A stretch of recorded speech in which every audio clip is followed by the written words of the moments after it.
sandwiches, ice cream, coffee and snacks, and many other pleasing treats.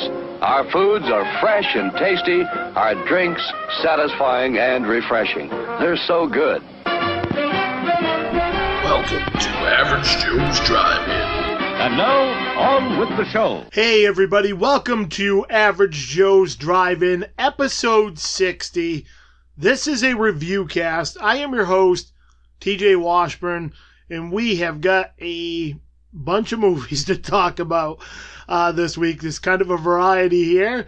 Lot of sci-fi and horror, but there's some comedy and animated stuff thrown in here too. So let's get things kicked off with 2017's Coco.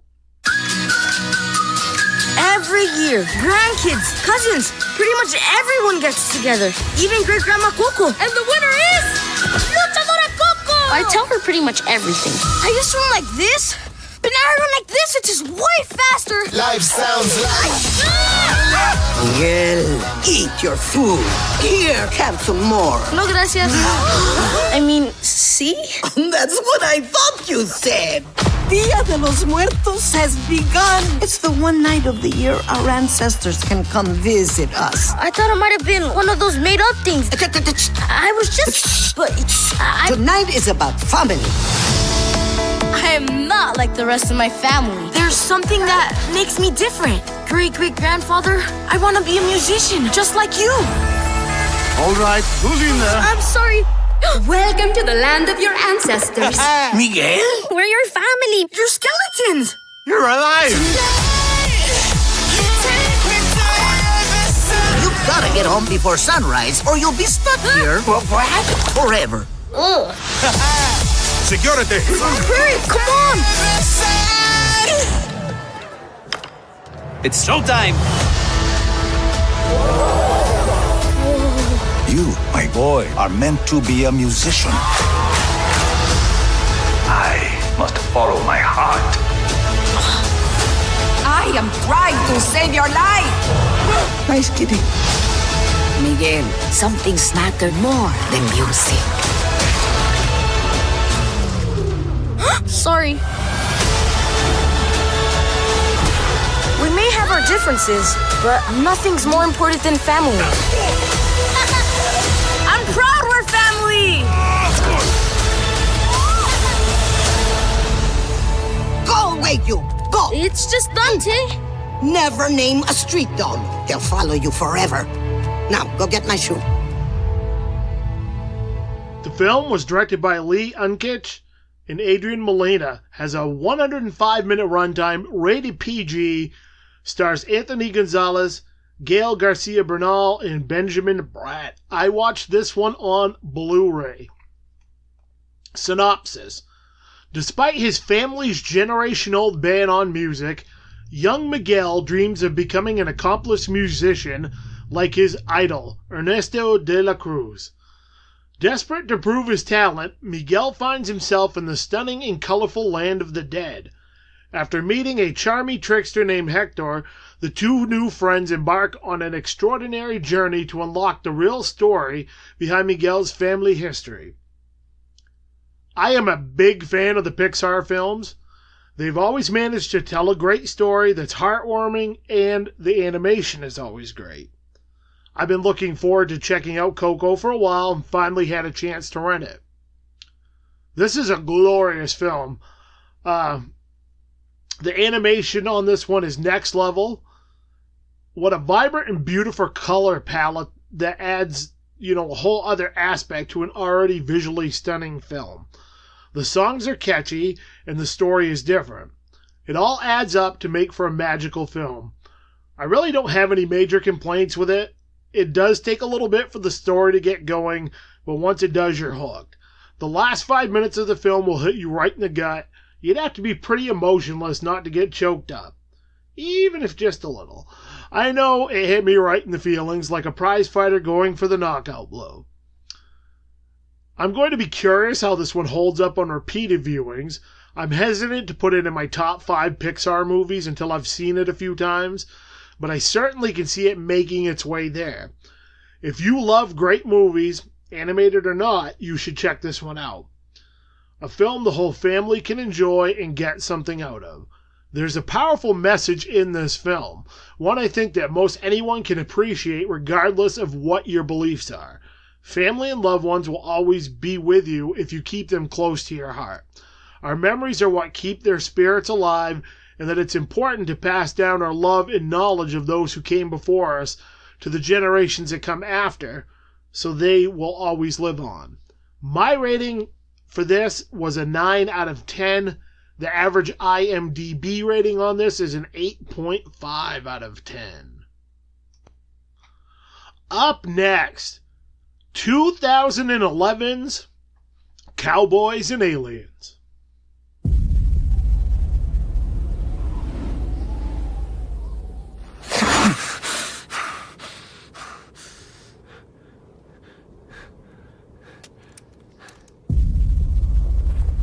It's not your lucky day, stranger.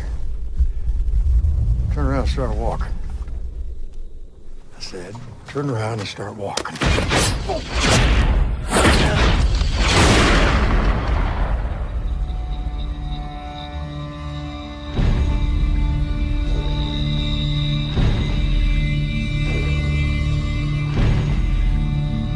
Do I know you?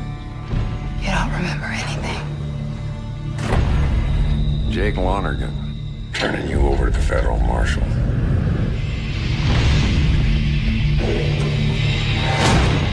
Boss, Lonergan's in town. I want that man. You give him to me now, or I'm gonna take him.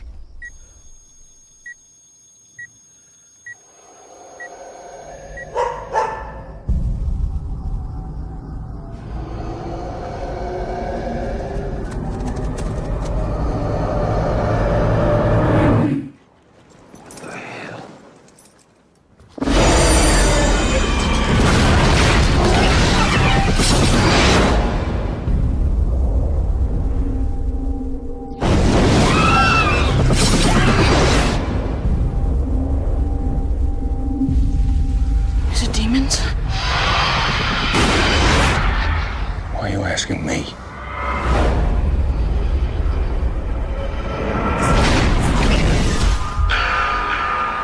We're coming back! We're coming back!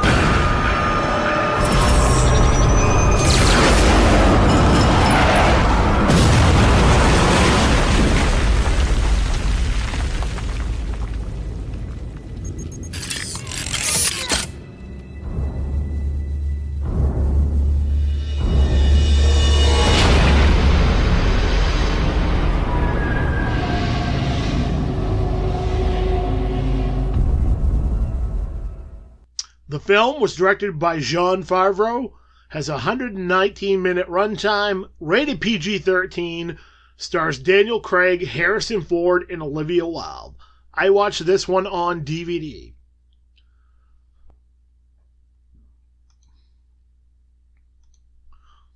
Synopsis. Bearing a mysterious metal shack on his wrist, an amnesiac gunslinger wanders into a frontier town called Absolution. He quickly finds that strangers are unwelcome, and no one does anything without the approval of tyrannical Colonel Dollarhide. But when Absolution faces a threat from beyond Earth, the stranger finds that he is its only hope of salvation. He unites townspeople, outlaws, and Apache warriors against the alien forces in an epic battle for survival. Whenever I've talked to people about this film, I seem to get a very mixed reaction. People who dig it really like it. The ones who don't care for it think it's complete crap. I've heard very little middle ground in terms of opinions. I've always enjoyed this one myself, and this was maybe my 4th or 5th viewing of the film since it came out. Even after multiple viewings, I still really enjoy this one. Sure, there are a few weak points and plot holes, but as far as good stupid fun goes, it nails it. The effects look great, it's well shot, and overall I thought the performances were good. I understand sci-fi films like this can be very divisive. People seem to either want intense, fun, or balls-to-the-wall action.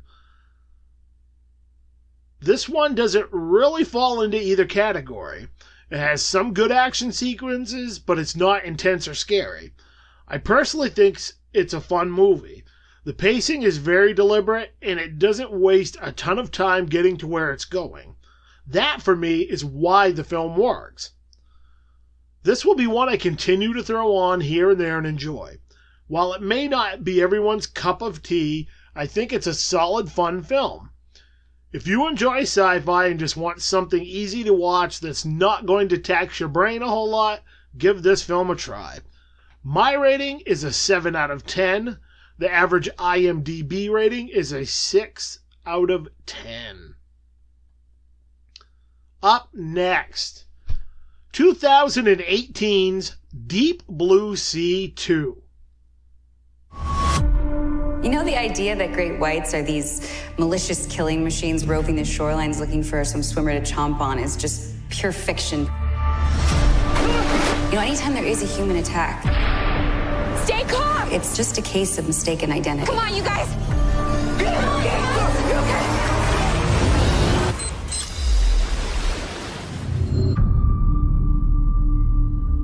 You mind explaining to me what it is you're doing with bull sharks in containment? My company is one of the leading producers of intelligence enhancers that can actually alter the genetic structure of the brain. They're problem solving, learning how to learn, and they like it. You actually think you can get the same results in human beings? Our potential is greater than any machine. It just needs to be unleashed. Let me show you. We can all be gods. Or monsters.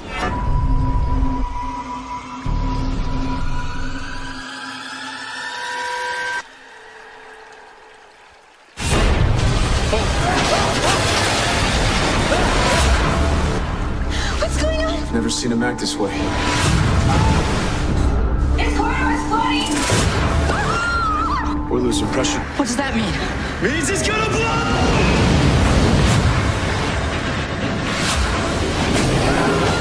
Whatever you've created here is teeth and muscle and killer instinct.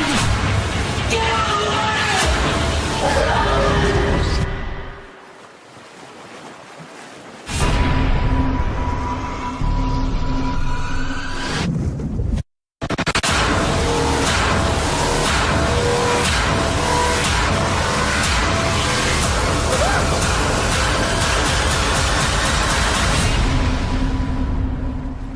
The film was directed by Darren Scott, has a 94-minute runtime, rated R, stars Daniel Severi, Rob Mays, and Michelle Beach. I watched this one on DVD. Synopsis. A shark conservationist is hired to consult on a top-secret project on genetically enhanced sharks, funded by a pharmaceutical billionaire. Soon after her arrival, the highly intelligent super sharks turn on their masters and begin to pick them off. The first Deep Blue Sea was cheesy fun. I rented this one hoping for more of the same in that regard. The film looks good. With that being said, that's about all it had going for it. Frankly, it was boring. I didn't care about any of the characters. It more or less rehashed the entire plot from the first film, with just a couple of minor tweaks. The effects range from good to bad. Some of it looks solid, others like a very low-budget Asylum-style film. Don't get me wrong, I can deal with less than even effects if the story is engaging enough, but you don't even get that. This felt more like a soft reboot than a sequel. It just doesn't work. I enjoy some pretty bad movies, and I can usually find enjoyment in most anything film-wise. I could barely pay attention to this, it was so disengaging. There's zero tension and no dread, which might have at least knocked it up a little in the rating department. While the first one may not have been a masterpiece, it at least had a few of those moments scattered throughout. Daniel Severi was the one bright spot in the film. I actually enjoyed her performance and thought she stood out. It's just too bad she didn't have more to work with.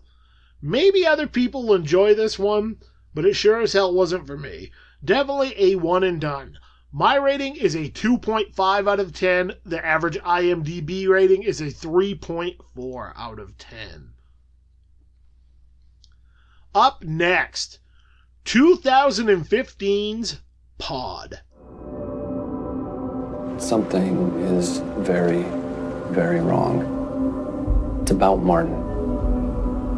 He called me, he left me a message, and it sounded bad. I think we need to go get him. How do you know he's still here? I don't. Why do you think he has all the windows covered? Martin! Did you hear that?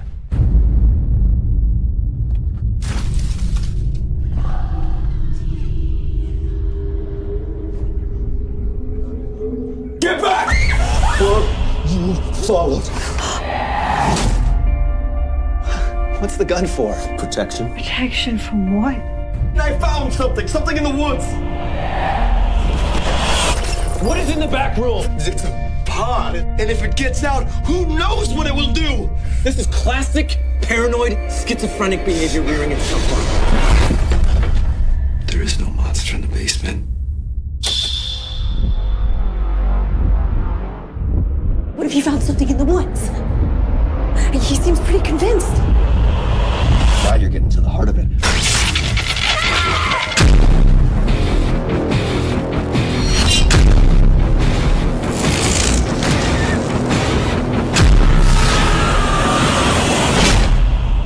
He could do something bad. Really bad.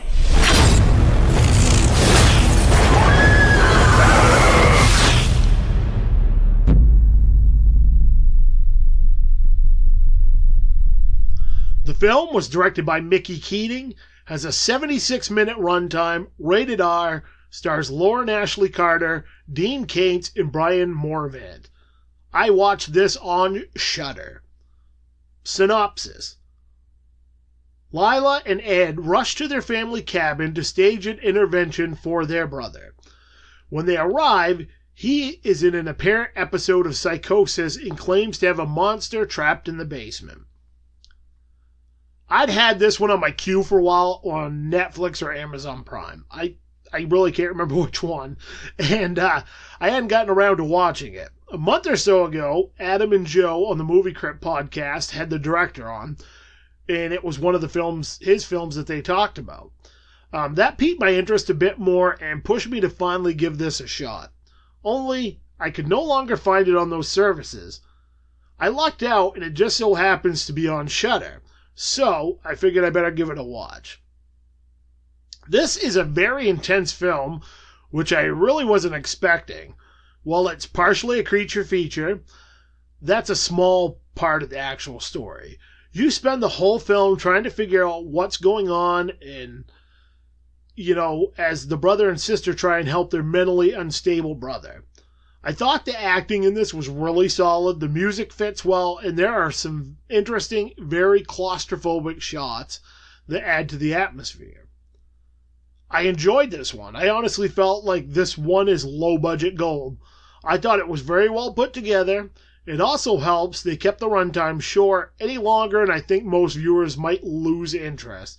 So, if you're looking for an intense but short psychological horror film, this is a good one to check out. If you are looking for or want a bigger budget creature feature gore fest, it's probably best to skip it. I'm now further interested in checking out more of Mickey Keating's work. My rating for this was a 6 out of 10. The average IMDb rating is a 4.3 out of 10. Up next, an old favorite of mine, 1979's Prophecy. It is not the offspring of witchcraft or Satan. It was created by man. It will grow to be 15 feet tall. It will have huge eyes, webbed hands, hooked claws. It will walk upright. And it will mindlessly, mercilessly kill every living thing it meets. Prophecy. This film was directed by John Frankenheimer, has a 102-minute runtime, rated PG, stars Talia Shire, Robert Foxworth, and Armand Assante. I watched this on YouTube. Synopsis. When a dispute occurs between a logging operation and a nearby Native American tribe, Dr. Robert Verne and his wife Maggie are sent in to mediate. Chief John Hawks assists the loggers are poisoning the water supply, and though companyman Isley denies it, the Vernes can't ignore the strangely mutated wildlife roaming the woods. Robert captures a bear cub for testing and soon finds himself the target of an angry mutant grizzly. This is an old favorite of mine I once owned on DVD, but no longer had a copy of. Unfortunately, I had to sell it, and I've regretted it ever since. I watched this one on HBO countless times when I was younger. It took me a long time to find a copy, and when I did, I snagged it and found myself enjoying it all over again. This is a hard movie to track down these days, as it's not available on any of the streaming services, and the film is out of print. I'm really hoping Arrow or Scream Factory picks it up and does a restoration and re-release on it. I'm glad I finally had a chance to see it again. One of the things about this film I've always found fascinating is it takes place not far from where I live. While they never mention the town specifically from what I remember, the similarities are too close to not be what it was at least based on. Of course, many of the things are mismatched and thrown together, but for all intents and purposes, it works. When it all boils down to it, this is a well-made, low-budget creature feature. The acting's very solid, and the effects, for the most part, look decent. They're not anything to write home about, but they're serviceable enough. I don't think anyone's going to say the creature isn't a guy in a rubber suit, but it does what it sets out to do.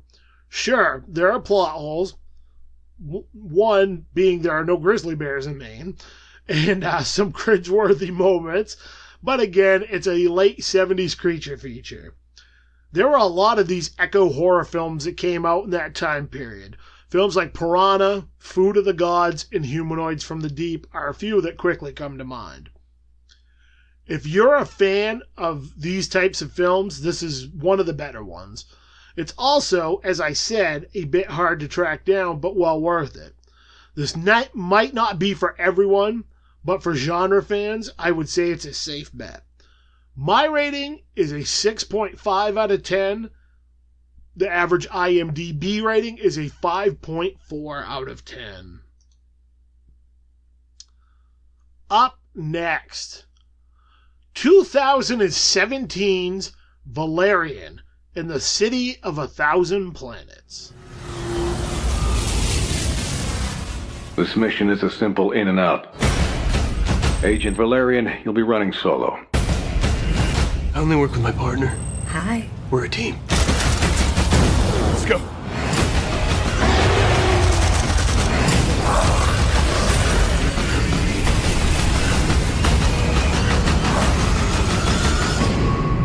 You're running nearly 20 minutes late. Yeah, well, time flies when you're having fun.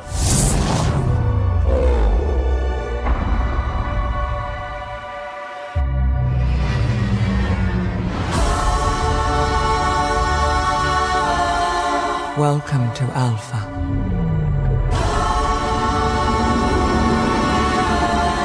The city of 1,000 planets, where for hundreds of years, every species has shared their knowledge and their intelligence with each other. It's paradise. Amazing. Because the wind is high, it blows my mind. After centuries of peace and prosperity, an unknown force wants to destroy all we have created. Agents Valerian and Laureline, you have less than 10 hours to find the threat and eliminate it. Let's get to work.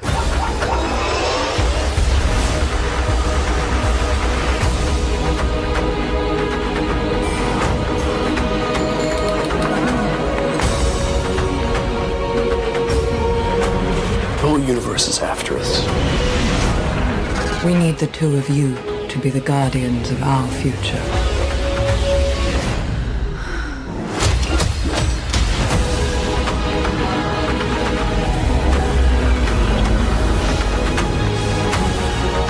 Are you sure you know what you're doing?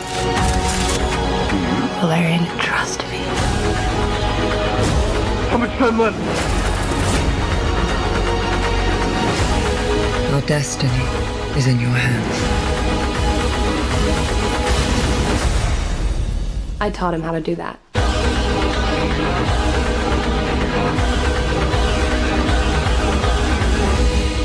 This film was directed by Luc Besson, has a 137-minute runtime, rated PG-13, starring Dan DeHaan, Cara Delevingne, and Clive Owen.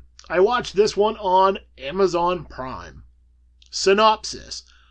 A dark force threatens Alpha, a vast metropolis and home to species from 1,000 planets. Special operatives Valerian and Laureline must race to identify the marauding menace and safeguard not just Alpha, but the future of the universe. I was very excited to check out Valerian in a City of 1,000 Planets when I heard it was a Luc Besson film. Mainly because I'm a huge fan of another sci-fi film he did called The Fifth Element, which ranks up there as one of my all-time favorites. It popped up on Amazon, so I decided to finally give it a watch. I'm going to get the good stuff out of the way first. The film is beautifully shot, the effects are stunning, and the creatures look great. There is no doubt about those things. They make for a visually stunning film, which is one of the things you want out of a grandiose sci-fi adventure like this. That being said, this was hands down one of the dullest, most boring sci-fis I have ever seen. Even some of the garbage films I've watched were more entertaining than this. They may not have looked as pretty or had the budget, but they at least provided some entertainment value. I'll be honest, I thought when I first started this film and couldn't get into it that it might have just been the mood I was in. That wasn't the case. I tried 4 more times to get through this and could only make it about 15-20 minutes at a time without getting bored and having to shut it off. I finally gave up. It felt like there was zero chemistry between the actors and it moved along at a slug's pace. While I knew what was going on, I didn't feel like there was any payoff to what was happening next. It just sort of seemed to happen. I really, really wanted to like this one, but it's flat out dud for me. Other people may love it, and that's awesome, but this certainly isn't one that I enjoyed. I will give it a middle-of-the-road rating simply for the visual aspects, but other than that, they lost me. My rating for this was a 5 out of 10. The average IMDb rating is a 6.5 out of 10. Up next, 2001's Super Troopers.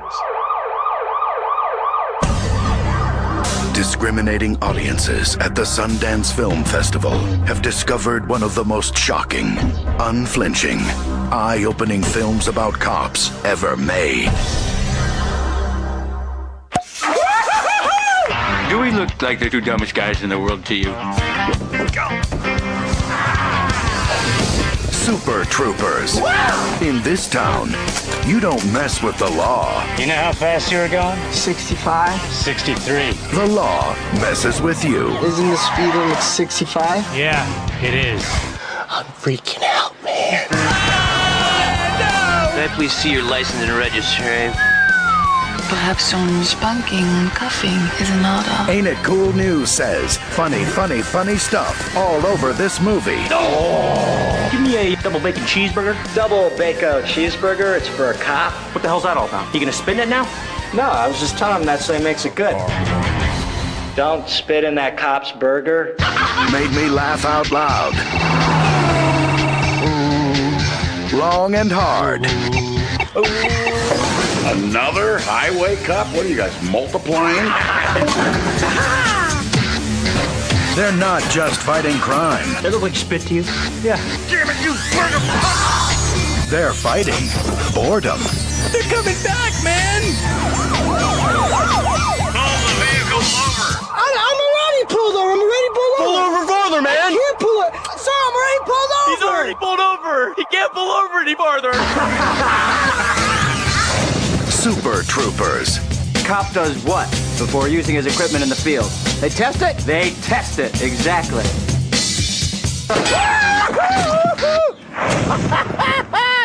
Damn, that's good! The film was directed by Jay Chandrasekhar, has a 100-minute runtime, rated R, stars Jay Chandrasekhar, Kevin Heffernan, and Andre Vipolis. I watched this on VHS. Synopsis. Always looking for action, 5 over-enthusiastic but understimulated Vermont state troopers raise hell on the highway, keeping motorists anxiously looking in their rearview mirrors. Between an ongoing feud with the local cops over who's you know what is bigger, and the state government wanting to shut them down, the Super Troopers find themselves precariously and hilariously heading towards calamity as they try to avoid extinction. With the upcoming release of Super Troopers 2, I wanted to revisit this one.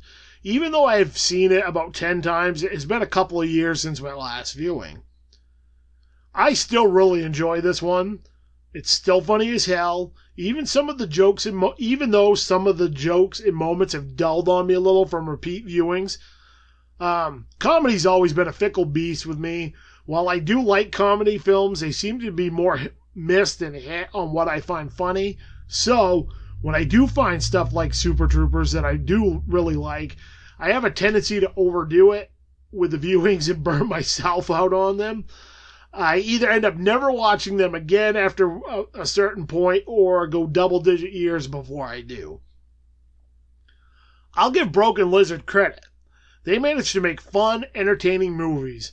Most of their movies I can throw on every couple of years and still get a laugh out of. That's a testament to how funny the films are and how enjoyable they are outside of just the comedy aspect of things. Now that I've given myself a bit of a refresher, I can't wait for part 2. My rating is an 8 out of 10. The average IMDb rating is a 7.1 out of 10. Up next, Super Troopers 2018's Super Troopers 2.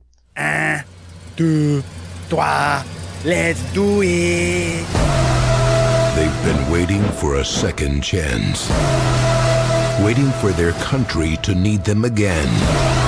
That time is meow. What do you guys give me if I kill that bird? Farver, that's a bald eagle. Get a wing, Baldy!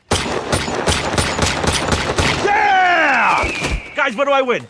A one-way ticket to hell. It turns out the French-Canadian town Saint-Georges-du-Laurent is actually on American soil. You'll be phasing out a Canadian Mountie unit. Best behavior, boys. Not our idea of a good time either, fellas. Personally, I'd rather fuck a moose.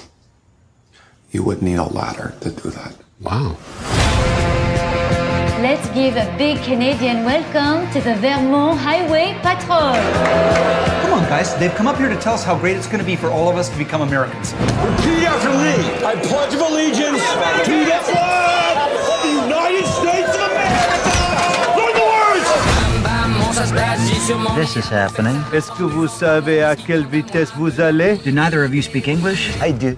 We would like to eat your papers. Can you show me your party papers? This time, everything will be by the book. Everything. What the fuck are you guys doing? Great Tim Horton's ghost. What can I get for you guys? Cold beer? Liter of cola? What did you say? Do you want a liter of cola? Canada's pretty awesome. Boop, boop. Don't do that. Boop, boop, boop, boop, boop.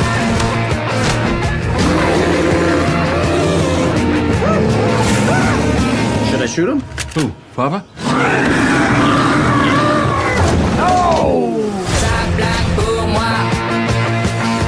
Jacques Grey pour Paul Marquis de Saturette. Whoop! Feather duster, croissant, les misérables, first catcher, Luke Robitaille, D'Artagnan, Perrier, Friend Tarkin, Ton Peanut Buster, parfait. Eau de toilette! Eau de doudadin! The film was directed by J. Chandaskar, has a 100-minute runtime, rated R, stars J. Chandaskar, Kevin Heffernan, and Steve Lemmy. I watched this in the theater. Fired for their previous shenanigans, former Vermont Highway Patrol officers Thorny, Farva, Rabbit, Foster, and Mack get a shot at redemption from Captain O'Hagan and Government Jessen. The wacky quintet must provide law enforcement for a French-Canadian town that's transitioning to U.S. sovereignty. Their unconventional methods soon get put to the test when they encounter a smarmy mayor, mischievous Mounties, in a smuggling ring, and a 1,300-pound bear. I have been very excited to see this since Broken Lizard announced it reached their crowdfunding goals, and it was actually going to happen. I've been a fan since I first watched the original Super Troopers, so when the trailer dropped and it felt like classic Broken Lizard, I was even more psyched. This one lived up to my expectations. It may have even succeeded them a little. I was hoping for something that was at least close to the original. If I could get at least that, I'd walk away happy. Not only did it do that, I honestly felt like it was almost as good as the original. I won't quite put it there yet, but it was close. Part of what I find endearing about the original is it's very rewatchable. Only time will tell if this holds up to that standard. The jokes hit when they were supposed to, the cameos were awesome, and I thought the cast was great. This delivered in every way I wanted. There were lots of fun callbacks to Super Troopers, as well as some of the other Broken Lizard films, like Club Dread and Beerfest. Those small nods, die-hard fans will probably notice, but may not register with casual ones. I know I found myself laughing out loud a lot during this one, and everyone in the theater seemed to be having a good time. This, to me, is exactly what you want out of a comedy, to have fun. I hope this gives these guys a chance to make some more films and get their stuff out there. In my honest opinion, they've made some of the most rewatchable, fun comedies of the last 10 or 15 years, and it's a shame they haven't had more chances to do so. The reception this film's getting based on the numbers from its opening weekend is a good indication people are ready for more Broken Lizard. If you're a fan of the original or any of their other films, you need to check this one out. I doubt you would walk away disappointed.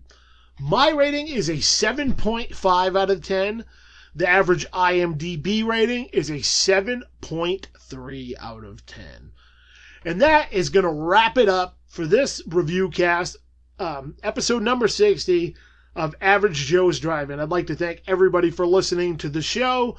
I want to thank my sponsors, the Maine Cannababes. Go to www.mainecannababes.com for more information about what they're out. Meet the girls from last year's calendar and this year's upcoming calendar.